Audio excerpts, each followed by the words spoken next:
നിങ്ങൾക്ക് എല്ലാവർക്കും അറിയാം, കഴിഞ്ഞ 28-29 വർഷമായിട്ട് ഇൻഡസ്ട്രിയിൽ കൊച്ചു കൊച്ചു വേഷങ്ങൾ ചെയ്ത് ഇവിടെ വരെ എത്തിയ ഒരാളാണ്. സത്യസന്ധമായി പറഞ്ഞാൽ പ്രേക്ഷകരുടെ കയ്യടി, അതുപോലെ തന്നെ എന്നെ വിശ്വസിച്ച്, ഞാൻ ഇത്രയും പ്രശ്നത്തിൽ നിൽക്കുമ്പോഴും എന്നെ വിശ്വസിച്ച് ഇവിടെ സിനിമ നിർമ്മിക്കുന്ന എൻ്റെ നിർമ്മാതാക്കൾ, അതുപോലെ തന്നെ എന്നെ പുതിയ പുതിയ കഥാപാത്രങ്ങൾ തന്ന് എൻ്റെ സംവിധായകരെ, എൻ്റെ എഴുത്തുകാര്, എൻ്റെ കോ ആർട്ടിസ്റ്റുകൾ, ഒരുപാട് പേരുടെ ഒരു പ്രാർത്ഥനയാണ് ഈ ഞാൻ. അതുപോലെ തന്നെ ഈ സിനിമ എനിക്ക് എത്രത്തോളം ആവശ്യമാണെന്ന് നിങ്ങൾക്ക് എല്ലാവർക്കും അറിയാം. കാരണം ഞാൻ നിങ്ങളെ, ഇത് എൻ്റെ 149ാമത്തെ സിനിമയാണ്. ഇത്രയും കാലം ഞാൻ ഒരുപാട് ചിരിപ്പിച്ചു. കഴിഞ്ഞ കുറച്ച് കാലമായിട്ട് ഞാൻ ദിവസം കരഞ്ഞുകൊണ്ടിരിക്കുന്ന ഒരാളാണ്. ചിരിപ്പിക്കാൻ ശ്രമിക്കുന്ന എനിക്ക് ഇവിടെ നിലനിൽക്കാൻ ഈ സിനിമ എനിക്ക് ആവശ്യമാണ്.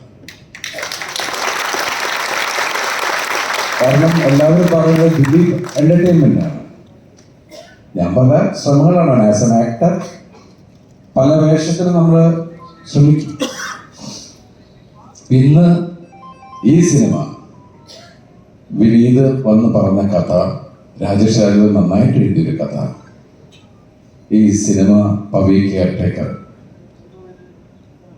തിയേറ്ററിലെത്തുമ്പോൾ എൻ്റെ പ്രിയപ്പെട്ട പ്രേക്ഷകരെ വിശ്വസിച്ചുകൊണ്ട് മാത്രമാണ് വരുന്നത്. കാരണം ദിലീപിന്റെ സിനിമയിൽ നിന്ന് ഏറ്റവും വലിയ കമ്പനികളുടെ CEO ആണെങ്കിലും, താഴെ നിൽക്കുന്ന ആളുകളാണെങ്കിലും, ചായക്കടയിൽ ചായ അടിക്കുന്ന ആളാണെങ്കിലും പറയുന്നത്, ഏത് തരത്തിലെ ആൾക്കാരും പറയുന്നത്, നിങ്ങളുടെ സിനിമകൾ കാണുന്നത് ഞാൻ കുറെ ചിരിക്കാനും ഒക്കെ വേണ്ടിയിട്ടാണ്, ഞങ്ങളുടെ സ്ട്രെസ് ഒഴിവാക്കാനാണ്. അപ്പൊ തീർച്ചയായിട്ടും എനിക്ക് ആ കാര്യം പറയാം. നിങ്ങൾ അങ്ങനെ എന്നിൽ നിന്ന് ആഗ്രഹിക്കുന്ന ഒരു കഥാപാത്രം തന്നെയാണ് വളരെ സാധാരണക്കാരനായ പവി കെയർടേക്കർ എന്ന ഈ സിനിമയിൽ ഞാൻ അവതരിപ്പിക്കുന്ന പവിത്രൻ. അത് എനിക്ക് കൊണ്ടുവന്നു തന്ന എൻ്റെ പ്രിയ, ശരിക്കും പറഞ്ഞാൽ ഞാൻ വിനീത് നേരത്തെ പറഞ്ഞു, ഞാൻ വിനീതും തമ്മിലുള്ള കാര്യം, ഞാൻ എൻ്റെ സഹോദരനോടുള്ള പോലെ തന്നെ വിനോദിനെ കെട്ടുകയറാറുണ്ട്, ചോദ്യങ്ങൾ ചോദിക്കാറുണ്ട്.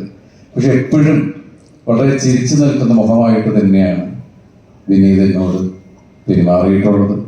രാജേഷിൻ്റെ ഒക്കെ മറ്റിട്ട്, കാരണം ചിലപ്പോൾ നമുക്ക് ചില സംശയങ്ങൾ വരുമ്പോൾ ചോദിക്കാറുണ്ട്,